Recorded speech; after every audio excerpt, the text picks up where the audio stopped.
that dinosaur discovery. The scientific world is still reeling from the discovery of actual Tyrannosaurus rex cells and soft tissue unearthed last week at a Montana excavation site. It's a tremendous find that scientists say could unlock the mysteries of extinction and could one day lead to real-life dinosaur cloning. Well, maybe. Well, North Carolina State University professor Mary Schweitzer is the leader of the discovery team that found these extraordinary specimens. She joins us now from Raleigh with more. Nice to see you, Professor. Thank you for having me. So tell us, how significant a discovery is this? Well, it has the potential to be very significant, but for right now, until we do further analyses, I think all we can say is it's really cool.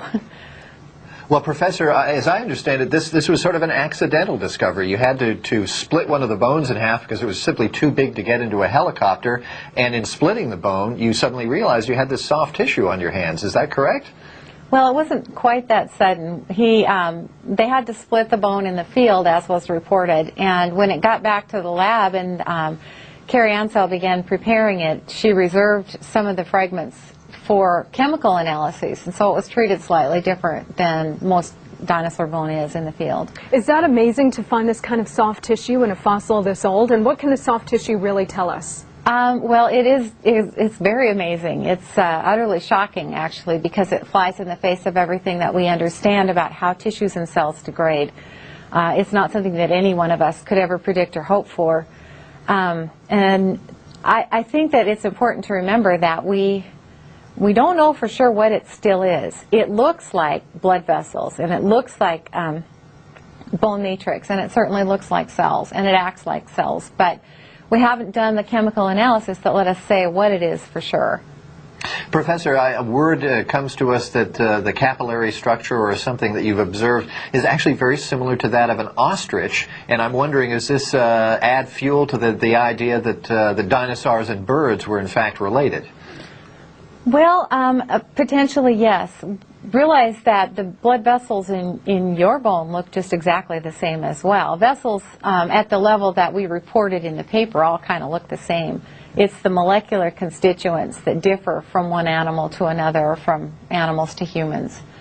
So the potential is there to really tell some differences, but for right now that's not something that we can address. How big a T-Rex are we talking about here, Professor? This one was quite a small T-Rex relative to, say, Sue that's on display in Chicago. It was significantly smaller, but it was also significantly older. And if I'm remembering what Jack told me correctly, it is the first appearance of Tyrannosaurus rex. So therefore, it's geologically, it's the oldest T-Rex on record. Would it have wanted to eat us, Mary? Was it a carnivore? You know, probably. That would be my guess. Now, is it possible to clone from this kind of tissue? Are we looking at, Ron and I were sort of making fun here of a real-life Jurassic Park, but is that possible? No. I think all of the obstacles that stand in the way between us and cloning a dinosaur, getting the DNA from the dinosaur is actually probably going to be the easiest, and that's not something we're anywhere close to doing. So once you get the DNA, it will be fragmented and chewed up into little tiny pieces. And so you'd have to figure out how to put all those pieces together. And then you'd have to figure out exactly what order to put them in. Then you'd have to figure out how many chromosomes that dinosaur had and make sure that all of the genes are arranged correctly on the chromosomes. And that's just for starters.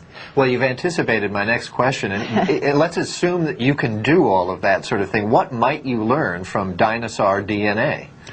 Well, you know, I think it's really exciting to learn things like, you guys have probably heard of the idea of molecular clocks, which is a way of taking particular fragments of DNA and comparing them across taxa to get an idea of how quickly DNA might mutate or change. Now we have the opportunity to do that with something that's actually anchored in the fossil record. So that's one potential really exciting thing that might come of this. And one of the exciting things about this discovery, correct me if I'm wrong, is the fact that this stuff was fossilized as it was. It's 70 million years old. You don't expect to find soft tissue, do you? Not at all.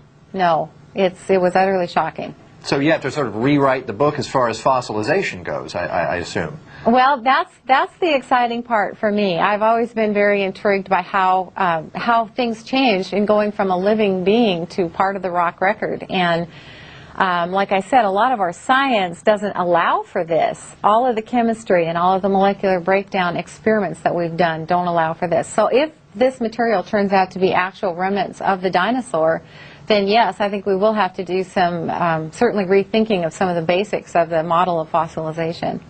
You know, Well, Mary, when I was reading about this story, I was amazed that in some of the capillaries, when you went to pull them, they snapped right back. Are you amazed at the quality of these remains? Absolutely. 70 million years old, huh? It's just doesn't seem possible. But yes, you can actually take the vessels, and they do have internal components, and so you can take a probe and kind of squeeze those things out into solution, and the vessels are fine. It's just, I can't explain it, to be honest. Very cool. Well, Professor Mary Schweitzer, congratulations, and thank you very much for stopping by. Thank you so much.